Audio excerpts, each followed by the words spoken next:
Hello everyone, welcome to my channel. This is study with Chandni. आज मैं आप सबको the roads not taken poem कराने जा रही हूँ। इस पोएम का जो पोएट है उनका नाम है रॉबर्ट फ्रॉस्ट। इससे पहले कि पोएम में आगे बढ़े, चलिए रॉबर्ट फ्रॉस्ट के बारे में थोड़ा जान लेते हैं।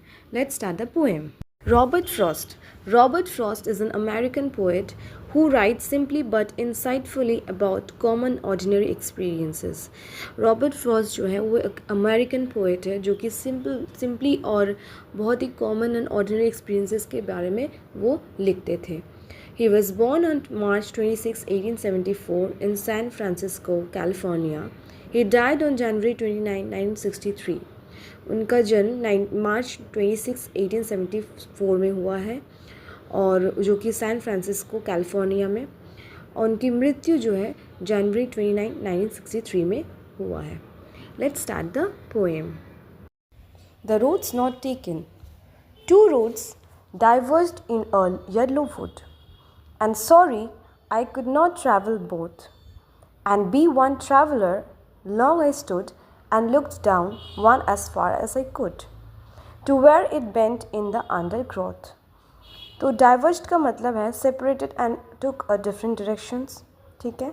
yellow wood का मतलब है forest with decomposing leaves. undergrowth का मतलब है dense growth of plant and bushes.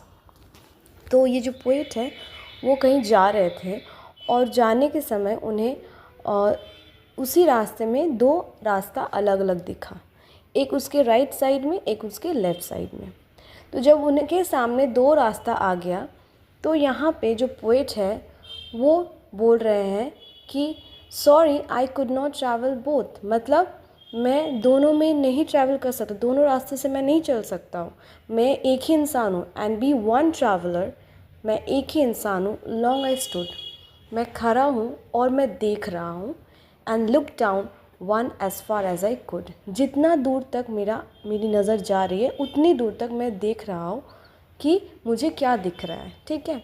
To where it bent in the undergrowth, मतलब वहाँ तक ही मैं देख पा रहा हूँ जहाँ तक मुझे दिख रहा है। और उसके बाद जो है वो पूरा ग्रीनरी हो गया है, पूरा पेड़ पौधे बहुत सारा हो गया, तो उसके बाद उन्हें नहीं दिख रहा है।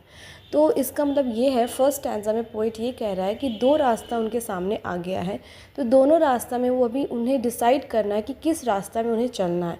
क्योंकि वो एक अकेला इंसान है, इसीलिए वो दोनों रास्ता में तो चल नहीं सकते, तो उन्हें एक ही रास्ता में चलना है। उन्हें डिसाइड करना है कि उन्हें कौन सा रास्ते में चलना है। इसीलिए पोएट जो है वो खड़ा होकर कंटिन्यूसली देख रहा है कि मैं किस रास्ते पे चलूँ और कौन सा मेरे लिए बेटर रास्ता होगा, क्योंकि इसीलिए वो खड़ा होकर वहाँ पे दूर तक देख रहा है कहाँ तक वो रास्ता जा रहा है। तो यही बता रहा है पोएट। इसका एक और मीनिंग है कि हमारे जो लाइफ है ना, लाइफ में हमारे सामने दो रास्ता होते हैं, चॉइसेस होता है, तो हमें उसमें से किसी एक चॉइस को हमें देखना पड़ता है कि किसी एक चॉइस पे हमें चलना पड़ता है। और वही जो चॉइस हम लोग चूज़ करते हैं, वो चॉइस जो है वो हमारे फ्यूचर में जाके हमें पता चलता है कि उस चॉइस को जो हम चूज़ कर रहे हैं उसकी वजह से हमारा फ्यूचर चेंज हो जाता है। जैसे कि फॉर एग्ज़ाम्पल अगर 10 में हम लोग बोर्ड्स देते हैं तो उसके बाद हमारे पास चॉइसेस रहता है, ठीक है। तो वो choices commerce, science and arts में, तो हम लोग जो है डिसाइड करते हैं कि हमें किस लाइन पे जाना है, वो हम लोग पहले से डिसाइड करते हैं हमारा फ्यूचर क्या बन सकता है। अब इतना दूर तो हम लोग सोच नहीं सकते कि फ्यूचर में क्या होने वाला है, नहीं होना है, लेकिन हम लोग ये सोच सकते हैं कि फ्यूचर में हमें क्या बनना है। तो हमारे पास चॉइसेस तो काफ़ी सारे रहते हैं, ठीक है, लेकिन हमें कौन सा बनना है, क्या करना है, उस चीज़ को हम लोग सिलेक्ट करते हैं, ठीक है। तो ये भी है कि अगर हम लोग उस चीज़ को सिलेक्ट कर रहे हैं तो आगे जाके हम वहीं बनेंगे। फॉर एग्ज़ाम्पल अगर साइंस सिलेक्ट करें तो या तो डॉक्टर बनेंगे या तो इंजीनियर बनेंगे, ठीक है। तो उसमें आगे जाके क्या होने वाला है वो किसी को नहीं पता, पर एक फ्यूचर डिसाइड हो जाता है कि हाँ इस लाइन पे जाना है, ऐसे जाना है। तो इसीलिए ये पोएट कह रहे हैं, ये कहना चाह रहे हैं कि जो हमारे लाइफ में ना काफ़ी सारे चॉइसेस होता है, उसमें से कोई एक चॉइस को हमें एक्सेप्ट करना पड़ता है, उसी चॉइस के हिसाब से हमें उस रास्ते पे चलना पड़ता है। और उस रास्ते पे चलने से क्या होता है, हमारा लाइफ का बहुत कुछ चेंजेस हो जाता है, और जो भी हम बनते हैं आगे जाके वो इसी रीज़न की वजह से कि हम लोग जो भी चॉइस किए वही हमारा फ्यूचर डिसाइड करेगा।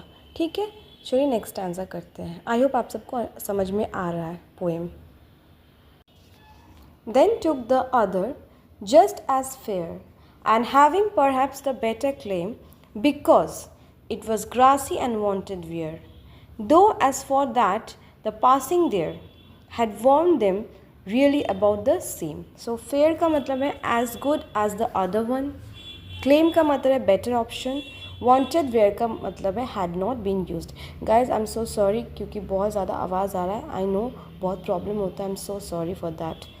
नाउ अब हम लोग स्टैंजा पे स्टार्ट करते हैं, सेकंड स्टैंजा का।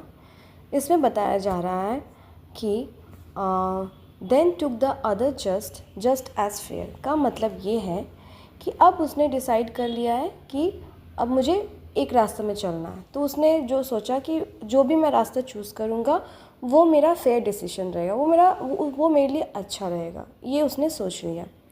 And having perhaps the better claim, और वो मेरे लिए बेटर ऑप्शन रहेगा कि मुझे पता है कि मैंने जो रास्ता चूज़ किया है वो मेरे लिए अच्छा है, ठीक है। Because it was grassy and wanted wear, though as for that the passing there. अब उसने डिसाइड किया है पोएट कि मैं उस रास्ते पे चलूँगा जहाँ पे ज़्यादा ग्रासेस, मतलब जहाँ पे किसी ने उतना चला नहीं होगा, जो कि अभी तक उतना लोगों ने उस रास्ते पे नहीं चला होगा। मैं उसी रास्ते को चूज़ करूँगा और मैं उसी रास्ते से पास करूँगा। Had worn them really about the same, मतलब अभी तक जिस रास्ते पे मैं चलूँगा वो रास्ता में अभी तक क्योंकि किसी ने नहीं चूज़ किया, तो ये मेरे लिए मतलब वो वही रास्ता चूज़ करना चाह रहे हैं कि जहाँ पे बहुत कम लोगों ने चूज़ किया है, जहाँ पे उसमें से उस कम लोगों में से वो भी एक इंसान रहेगा जो कि चूज़ करना चाह रहा है, ठीक है। तो इस स्टैंजा में इसका मतलब यही है कि हम लोग यूजुअली जो है यूजुअली हम लोग उसी रास्ते में चूज़ करते हैं, उसी चॉइस को करते हैं जो हम लोग चाहते हैं कि हम ही लोग वो चीज़ को ज़्यादा लोग ना यूज़ करें, तो वही रास्ते में चलने का कोशिश करते हैं। ऐसा रास्ता हो जिसमें ज़्यादा लोग नहीं चले हों, उस रास्ते में हम लोग चलने का कोशिश करते हैं, ठीक है। और हमें लगता है कि वो हमारे लिए बेटर रहेगा उस रास्ते में चूज़ करना, ठीक है। तो इसीलिए पोइट क्या कर रहा है, पोइट यही कर रहे हैं कि मैं वही रास्ते को चूज़ करूँगा जो मेरे लिए बेटर है, मेरे लिए गुड वन है और मेरे लिए बेटर ऑप्शन है, जिसमें चलने से मैं अपना फ्यूचर डिसाइड कर सकता हूँ। और मैं वही रास्ते में चलूँगा जिस रास्ते में ज़्यादा लोगों ने नहीं चला है। मतलब वो अभी तक जब कोई चलता है ना, तो वहाँ उस जगह में जो घास रहती है वो कुचल जाती है, ठीक है। तो इस वजह से क्या होता है, पता चल जाता है कि इस रास्ते में तो बहुत लोगों ने चला है, लेकिन जैसे अगर उस रास्ते में ज़्यादा लोग नहीं चलते हैं तो घास जो होती है उतना कुचलती नहीं है। तो पोएट यही कह रहे हैं, तो जिस रास्ते में ज़्यादा लोगों ने नहीं चला है मैं उसी रास्ते में जाऊँगा, मैं उसी रास्ते से चलूँगा। हमारा लाइफ का भी वही रहता है डिसीजन कि उसी रास्ते में हम लोग चलेंगे जिसमें ज़्यादा लोग नहीं चला होगा, उसी चीज़ को हम लोग चॉइस करेंगे। Now let's start the third stanza. And both that morning equally lay in leaves no step had trodden black. Oh, I kept the first for another day, yet knowing how way leads on to way, I doubted if I should ever come back. Now trodden का meaning है walked over. अब जो poet है वो first line में ये बोल रहे हैं, जब वो सुबह गए उस रास्ते पे तो उन्हें क्या दिखा, उन्हें ये दिखा कि जो दोनों रास्ता है वो दोनों इक्वली है, दोनों में कोई बदलाव नहीं है। उन्हें यही दिख रहा है कि दोनों रास्ता सेम है। In leaves no step had trodden black, यहाँ पे किसी ने पैर ही नहीं रखा है, दोनों रास्ता ही नया है, दोनों रास्ते में ही किसी ने पैर नहीं रखा है। अब मैं क्या करूँ, अब पोइट क्या करेंगे, oh I kept the first for another day, ठीक है। तो मैं एक काम करता हूँ, मैं एक रास्ते से आज चला जाता हूँ, नेक्स्ट डे दूसरे रास्ते से मैं चले जाऊँगा, तो मैं दोनों रास्ते में चल पाऊँगा। Yet knowing how way Leeds on two way, लेकिन उन्हें पता है कि अगर एक रास्ता से अगर वो जा रहे तो वो रास्ता ये रास्ता तक नहीं पहुँचाएगा, वो रास्ता दूसरे रास्ते पे चले जाएगा, है ना। तो इसीलिए ये पता है उनको कि मैं जिस रास्ते से जाऊँगा वो रास्ता तो मुझे वापस से इस रास्ते में नहीं ला सकता है, तो मैं दोनों रास्ते पे नहीं चल पाऊँगा। इसीलिए आई doubted if I should ever come back, उन्हें डाउट हो रहा है कि मैं क्या वापस आ सकता हूँ और वापस आके फिर से दूसरा रास्ता ले सकता हूँ, नहीं ले सकता है। क्योंकि पोइट इसका जो अदर मीनिंग है, पोइट वही बोलना चाह रहा है कि जब हम जब देखते हैं ना रास्ते को, जब हम लोग चॉइस करते हैं तब हमें नहीं उतना पता रहता है कि उस चॉइस की वजह से हमें उस रास्ते पे अगर हम चलते हैं तो आगे जाके हमारा कितना क्या हो सकता है। बस इतना पता है कि ये चॉइस करेंगे तो ये मिलेगा, वो चॉइस करेंगे तो वो मिलेगा, ठीक है, बस इतना। लेकिन उसके बीच में क्या क्या होता है, नहीं होता, ये हमें किसी को नहीं पता रहता है। तो इसीलिए स्टार्टिंग में तो हमें लगता है कि दोनों रास्ता तो सेम ही है, दोनों रास्ता तो सेम है, दोनों चॉइस हम करेंगे तो सेम है। अब तो दोनों चॉइस तो नहीं कर सकते ना हम लोग, क्योंकि दोनों का अलग अलग दिशा होता है, ठीक है, दोनों का अलग अलग दिशा होता है। हम लोग कभी भी एक रास्ते पे चल के वहाँ से वापस आके दूसरा रास्ता नहीं ले सकते। अब सपोज़ मैं बता रही हूँ, अगर साइंस पढ़े, अगर डॉक्टर बनना है तो डॉक्टर बन गए, उसके बाद डॉक्टर बनने के बाद फिर हम सोचेंगे नहीं कॉमर्स लेना है, कॉमर्स से हमें अकाउंट्स का कुछ करना है, अकाउंट्स रिलेटेड कुछ करना है, बिज़नेस करना है। तो इज़ दैट पॉसिबल? एक बार आप डॉक्टर के रास्ते पे जब चल गए तो वापस से मुड़ के आप दूसरे रास्ते पे नहीं जा सकते हो, कभी नहीं कर सकते हो, कभी नहीं जा सकते हो, क्योंकि रास्ता तो दोनों का अलग है। और क्योंकि तुम्हारा डिसीजन जो है, तुमने ऑलरेडी चॉइस कर लिया है, जो कि तुम्हें पता नहीं है, पहले तो सेम सेम लगा, लेकिन जैसे जैसे चलना सीखे, जिस जैसे वो रास्ते में चल रहे हो, वैसे वैसे आपको पता चल रहा है कि नहीं, दोनों तो अलग अलग है।